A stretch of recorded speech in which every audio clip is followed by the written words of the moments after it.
आज के इस वीडियो में हम आपको हार्वेस्टिंग तो दिखा ही रहे हैं, लेकिन हार्वेस्टिंग के माध्यम से ही हम आपको ये बताना चाहेंगे कि एक गोभी का फूल बड़ा कैसे हो।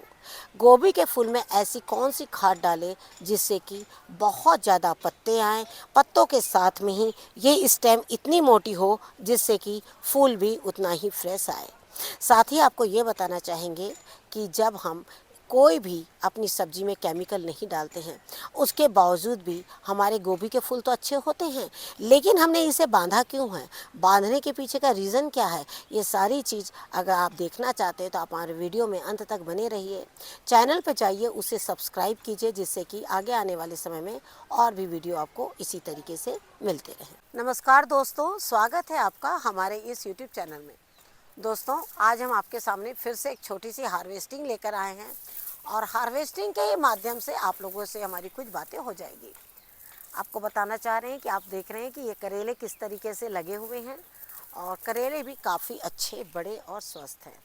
लेकिन आज मैंने एक करेला रखा था बीजों के लिए इस तरीके से, और जब आकर देख रही हूँ तो इसमें एक भी बीज नहीं है।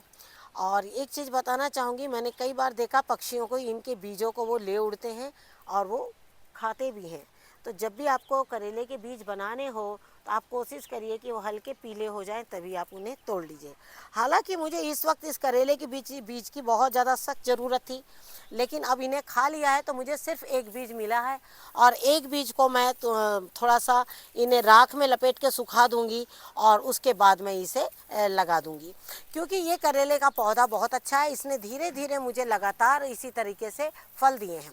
साथ ही एक चीज़ बताना चाहूँगी, जब भी आपके घर में कोई भी प्लांट है तो आप देखिएगा कि कुछ दिनों में वो सूख रहा है, लेकिन अचानक आप देखिए कि प्लांट इस तरीके से नई ब्रांचेस आ रही है, तो वो इंडिकेशन है कि ये जो सीज़न है इसका है और ये इस वक्त इनके बीज भी आपके लग सकते हैं। तो जैसे देखिए कि ये पौधा मेरा काफ़ी दिनों से अच्छा नहीं था और अचानक अच्छा हो रहा है, इसका मतलब ही है कि अब मुझे इसके बीजों को लगा देना चाहिए। और इसी बात को ध्यान में रखते हुए मैं आपसे कहना चाहूँगी कि हमने तो बीज लगा दिए हैं, आप भी इनके बीजों को बिल्कुल लगा दीजिए। मैंने ज़्यादातर ना अपनी गार्डनिंग ऐसे ही सीखी है और यही मैंने देखा है कि मुझे कब बीजों को लगाना है। इस तरह की जो भी चीज़ें मैं आप लोगों को जो बताती हूँ ना, वो इसी तरीके का अनुभव ही आप लोग के साथ में शेयर करती हूँ। और आपने देखा कि जैसे मैंने यहाँ सहतूत का पौधा रख दिया, अब सहतूत का पौधा इतने तेज़ी से बढ़ रहा है और ये बहुत हाइट भी लेगा। जल्द ही मुझे इसकी कटिंग जो है फिर से लेनी पड़ेगी। मैंने सोचा था ये अभी कटिंग कर दिया है तो इतनी हाइट नहीं जाएगी, लेकिन ये फिर से करेले के पौधे को डिस्टर्ब कर रहा है। लेकिन ये करेले का पौधा जो है रहेगा तो बहुत दिन, लेकिन इसके जो फल होंगे ना बाद में अंदर से सड़े हुए मिलेंगे आपको। लेकिन ऐसा नहीं है कि हम कुछ दवाई डालेंगे तो करेले सड़ना बंद हो जाएंगे, नहीं। एक समय ऐसा आता है जब उसका सीज़न निकल जा सकता है। ये सब जो सब्जियां हैं ना एक सीज़न की होती है, और जब इनका सीज़न निकल जाता है ना तो फिर कुछ ना कुछ फल आएंगे, लेकिन वो अंदर से आपको सड़े हुए मिलेंगे। आप बहुत दिनों तक उन्हें नहीं रख सकेंगे। ऐसी सारी जो कंडीशंस है ना, वो आपको ठंड के महीने में जब करेले का सीज़न चला जाता है ना, तब आपको बिल्कुल इस तरीके से मुसीबतें करेले के साथ में आएगी। लेकिन जो अभी आप नए पौधे लगा लेंगे तो नए पौधे का जर्मिनेशन क्या नवंबर के महीने में तो बहुत अच्छा हो जाता है, लेकिन जैसे ही थोड़ा सा तेज़ ठंड पड़ती है तो पौधों का ग्रोथ रुक जाता है और हम घबरा जाते हैं कि अब हमारे जो सब्जियां हैं वो अच्छे नहीं होंगे या ये ख़राब हो जाएगा। उस समय आपको क्या करना है, उन पौधों को उसी तरीके से छोड़ देना है। बहुत ज़्यादा खाद नहीं डालना है, बहुत ज़्यादा छिड़काव नहीं करना है, बस उनको एक ऐसी जगह में रख दीजिए जहां उन्हें धूप मिलती है। जैसे ही जनवरी का मंथ आएगा आप देखिएगा कि पौधे जो है अपने आप ग्रोथ जो है वो पकड़ लेंगे। उसके बाद फिर आप उसमें खाद वगैरह डालते रहिएगा। परवल के बारे में हम आपको बताना चाहेंगे कि परवल की जो नर्सरी है अब इन्हीं दिनों तैयार होती है, और अब आप देख रहे हैं जैसे कि जो परवल है वो इस तरीके से बढ़ेंगे नहीं, वो ऐसे वो जो है वो सूखते चले जाएंगे। और अब परवलों का जो साइज़ भी आप देख सकते हैं कि किस तरीके से छोटा हो गया है। अब जो परवल हमारे एक या दो मुश्किल से निकलते हैं, और कुछ पौधे जो हैं इसमें, ये देखिए एक पौधा तो पूरी तरह से सूख रहा है। इन दिनों परवल के जो पौधे हैं ना वो सारे सूख जाते हैं और एक समय आने पर फिर से वो वापस अपने आप ही जो है वो तैयार हो जाते हैं। इसीलिए मैंने क्या किया है, परवल को इस तरीके से यहाँ पर साइड में लगा के छोड़ दिया है, जिससे कि परवल जो है वो प्रतिवर्ष यहाँ से निकल जाए। हाल ही में हमने आपको पत्तों वाली खाद बताई है। आपको एक चीज़ बताना चाहूँगी कि जो पत्तों वाली खाद है, इसके ऊपर में मैंने कई वीडियो शेयर किए हैं। कम से कम 2 से 3 पिछले साल भी किया था और इस साल भी हमने किया है आपको। और वो वीडियो शेयर करने की वजह क्या है, मैं आपको बता रही हूँ। जैसे कि हम आप जब सब्ज़ी तोड़ते हैं, सब्ज़ी तोड़ने के बाद में हम क्या करते हैं, इन पत्तों को यहीं फेंक देते हैं, सब्ज़ी लेकर हम अपनी चले जाते हैं। लेकिन आपको ऐसा नहीं करना है।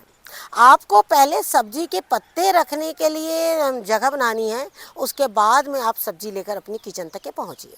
जैसे कि जब मेरे पास, जैसे हमने आपसे कहा, बारिश हो गई, बारिश के बाद में फिर, क्योंकि बारिश के बाद टेरेस इतना गंदा हो गया था कि हमें ज़्यादा टाइम साफ़ सफाई में ही लग जाता था। और उसकी वजह आप देख रहे हैं, ये पौधे का ग्रोथ ही नहीं हुआ है, ये देखिए, क्योंकि इसका टाइम तो पूरा हो गया है। लेकिन आप सोचिए, इसमें गोभी का फूल आप देख रहे कितना बड़ा है। ऐसे ही कंडीशन आएगी अगर आपके पौधे बड़े और घने नहीं होंगे तो आपको क्या करना है, पहले पौधे में पत्ते की ज़रूरत है। अब देखिए, ऐसा पत्ते ही नहीं है। अब जब पत्ते ही नहीं है तो फूल कहाँ से आएंगे, है ना। तो हमें क्या करना है, पहले अपने पौधे में एक ऐसी खाद देना है जिसमें नाइट्रोजन की मात्रा ज़्यादा हो। और जब नाइट्रोजन उसमें ज़्यादा मिलेगा तो स्वाभाविक है कि पत्ते अच्छे होंगे। तो नाइट्रोजन कैसे होगा, सूखे पत्तों से तो नाइट्रोजन आएगा नहीं, तो आपको गीले पत्तों से ही नाइट्रोजन लेना है। तो गीले पत्तों से नाइट्रोजन कैसे लेना है, गीले पत्ते आपने तोड़े और गीले पत्तों की तुरंत खाद बनाई। आपको यही विधि अपनानी है। इसलिए हमने जो आपको खाद बताई है उसको आप ध्यान से देखिएगा और वैसे ही खाद बनाकर अपने पौधों में डालिएगा। जिन पौधों का भी ग्रोथ नहीं हो रहा, आप देखिएगा, कंटिन्यू उस खाद को डालते रहिएगा, आपके पौधों का ग्रोथ बहुत अच्छा होगा। अब जैसे देख रहे हैं आप कि इस सीजन में आपने देखा कि हमने अब तक की गोभी की हार्वेस्टिंग आप लोग को नहीं बताई है। नहीं बताने की वजह क्या है, मौसम की वजह से हम जैसे इस पर काम नहीं कर पाए, बार बार पौधों का गलना। और अब आप देख सकते हैं कि ये कितना अच्छा फूल आया है। आपको एक चीज़ बताना चाहूँगी, जब भी गोभी के इस तरीके से फूल आते हैं तो उसमें किसी तरह के कीट ना लगे, इन चीज़ों की सावधानी रखते हुए आपको क्या करना है, गोभी के फूलों को इस तरीके से बांध देना। अब आप देख सकते हैं कि कितना फ्रेश फूल है। अब बता रही हूँ इसकी खासियत क्या क्या है। सबसे पहला, पत्तों को बांध दिया है, इसमें कोई कीट नहीं है। दूसरा, इसमें कोई भी केमिकल नहीं है। और तीसरा, आप देख सकते हैं अंदर तक बिल्कुल फ्रेश है। नहीं तो कीट यहाँ घुसकर और वो अपना वेस्टेज यहाँ निकालते हैं, उससे ये एयर पोर्शन पूरा गंदा मिलता है। तो आपने देखा कि हमने बिल्कुल किस तरीके से इसको बांध के रखा हुआ है और किस तरीके से बिल्कुल फ्रेश फ्रूट हमें मिला है। इसके साथ ही आपको एक चीज़ बताना चाहूँगी कि जब हम गोभी के पौधे को यहाँ से निकालते हैं तो आपने देखा होगा कि यहाँ की जो ज़मीन है वो बहुत अच्छी हो जाती है। ये देखिए इस तरीके से। अब जैसे कि हमारे सामने बहुत सारी ऐसी समस्याएं होती हैं कि जब भी हम एक पौधे को लगाएं तो आपको वहाँ की मिट्टी सुखानी है। मिट्टी सुखाने के बाद में आपको क्या करना है, फिर से उन्हें लगाना है, या उसमें हमें बहुत ज़्यादा मात्रा में फिर से खाद डालना है। लेकिन अगर हम ऐसा करने लगेंगे तो आपको एक चीज़ बता रहे हैं कि हम अपने गार्डन में बहुत सारा सब्जी नहीं ले पाएंगे। बहुत सारी सब्जी नहीं लेने की वजह ये होगी कि हम मिट्टी को सुखाएंगे, जगह को सुखाएंगे, फिर से खाद तैयार करेंगे, तो क्या होगा, गोभी जो एक सीज़न में फलती है ना, वो क्या होगा कि आपकी सीज़न निकल जाएगा। लेकिन हम आपसे यही कहना चाहेंगे कि जैसे नर्सरी आपने लगा रखी है, नर्सरी के जो पौधे हैं वो आपके 1 महीने के हो चुके हैं। अब आपकी गोभी को फलने में मात्र 1 महीना और रह गया है। 1 महीना यानी अभी हमारे पास पूरी तरीके से ठंड जो है वो मिलेगी। लेकिन आप एक चीज़ ये भी देख रहे हैं कि इसमें भी हमारा एक फूल तैयार हो रहा है। वो छोटा है, वो भी कम से कम 2-3 दिन का अभी टाइम जो है वो ले लेगा। 2-3 दिन का टाइम इसलिए हम बता रहे हैं कि हम जल्द ही इस पर खाद डालेंगे और आपको बताएंगे कि एक ही दिन में फूल को बढ़ाने का, एक ही दिन में मतलब 1 से 2 दिन में फूल को बढ़ाना किस तरीके से है और वो कैसे बढ़ेंगे। अब आपने देखा होगा, आपको एक चीज़ बताना चाहूँगी, जैसे ये पौधा बहुत घना है और आप देख सकते हैं कि इस पौधे ने कितनी जगह ले रखी। ये देखिए, ये पूरी जगह इसने बिल्कुल खा रखी है। लेकिन ये पौधे की हाइट बहुत ज़्यादा है और हाइट होने के साथ साथ में इसमें अभी तक के फल नहीं आया है, लेकिन जल्द ही इसमें फल जो है वो बनने लग गया है। जैसे हमने आपसे कहा कि जब फूल इस तरीके से बनने लगता है तो समझ लीजिए कि आपका जो फल है वो तैयार हो गया है। और आप क्या करिए, इनमें खाद की मात्रा जो बढ़ा दीजिए। उसमें फल आ गया है, नीचे से फल बनना शुरू हो गया है। आप क्या करिए, उसमें ऐसी खाद दीजिए जिससे कि आपके पौधे में का जो फल है वो बहुत अच्छे से आ जाए। अब देख रही हैं इतना, अब ये मैं मिट्टी को ना ही मैं सुखा रही हूँ और ना ही मैं इसमें कोई खाद डाल रही हूँ, और आप भी ऐसा बिल्कुल कर सकते हैं। खाली आपको ध्यान देना है कि ये मेरा पौधा कितने दिनों में तैयार होगा, जिससे कि आगे आने वाले समय में मुझे बहुत आसानी से गोभी जो है वो मिल सके। ये पौधा 5 से 6 दिन का है, ये पौधा मात्र 8 से 8 दिन का है। अब ये देखिए, ये भी पौधा यहाँ से निकल जाएगा, ये भी पौधा यहाँ से निकल जाएगा, लेकिन मैं चाहूँगी कि मेरे पौधे उस 8 दिन में बहुत तेज़ी से ग्रो करें। अब वो बहुत तेज़ी से ग्रो करने के लिए मैं क्या करूँगी, यहाँ पर कुछ पौधे लगा दूँगी। हमने कई बार आप लोगों को सलाह दी है कि जो नर्सरी आप लगाते हैं उस नर्सरी में बहुत ज़्यादा खाद और बहुत ज़्यादा पानी ना डालें, जिससे कि पौधे जो है वो बहुत फास्ट भागें। पौधों को बिल्कुल छोटा रहने दीजिए, उन्हें बिल्कुल मैच्योर होने दीजिए, और जैसे ही पौधा अच्छी तरीके से मैच्योर हो जाए उसके बाद आप लाइए। अब देखिए मैं इसके कितने पास में लगा रही हूँ, हाँ, क्योंकि ये मैं 5-6 दिन में निकाल लूँगी। अब 5-6 दिन में अगर मैं इसे निकालती हूँ तो ये पौधा अभी 5-6 दिन में तो ये जगह सेट करेगा। 5-6 दिन में अभी ये बढ़ेगा नहीं, 5-6 दिन ये लेगा जगह सेट करने में। ये देखिए इस तरीके से, ठीक है ना। और 5-6 दिन में ये गोभी निकल जाएगी। ये गोभी जैसे ही निकलेगी ये मिट्टी को पूरा ढीला कर देगी और इसकी जड़ जो है वो बहुत तेज़ी से आगे बढ़ेगी। अब मैं वापस इन्हें भी आज शाम के टाइम में सभी फूलों को इस तरीके से बांध दूंगी, तो इनको क्या होगा, पूरी राहत मिल जाएगी। और इस तरीके से आप भी जो अपने गार्डन में ज़्यादा से ज़्यादा मात्रा में सब्जी कैसे ले, उसके लिए आप कैसी प्लानिंग करें। सबसे ज़्यादा ज़रूरी अगर कुछ होती है तो वो होती है आपकी प्लानिंग। अगर आपने सही प्लानिंग करी है तो आपके पौधे जो है बहुत अच्छे फल देंगे।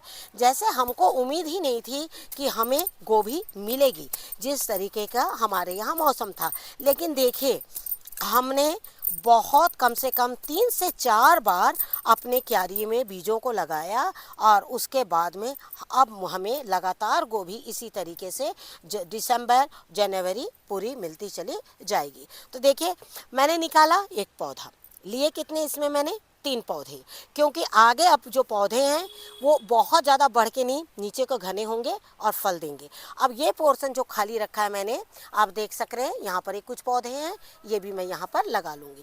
तो इस तरीके से आपको गार्डनिंग करते चले जाना है और अपने पौधों में खाद को बिल्कुल डालते चले जाना है। आप लोगों को सलाह दी है कि कभी भी नए पौधों में आपको खाद नहीं डालना है। वैसे ही आपने देखा हमने पुराने मिट्टी में ही इस तरीके से पौधों को लगा दिया है, लेकिन अब हम इसमें क्या करेंगे, अब हम इसमें सिर्फ और सिर्फ पानी डालेंगे। लेकिन हम चाहते हैं कि अब यहाँ से ये सारे पौधों का टाइम हो गया, जैसे इनमें फल इसमें फल आ रहे हैं, और हम चाहेंगे कि इसमें फल जो है वो अब जल्दी बड़े हो जाएं, और जिससे कि आप जब फल आ जाए उसके बाद की बात बता रहे हैं हम आपसे।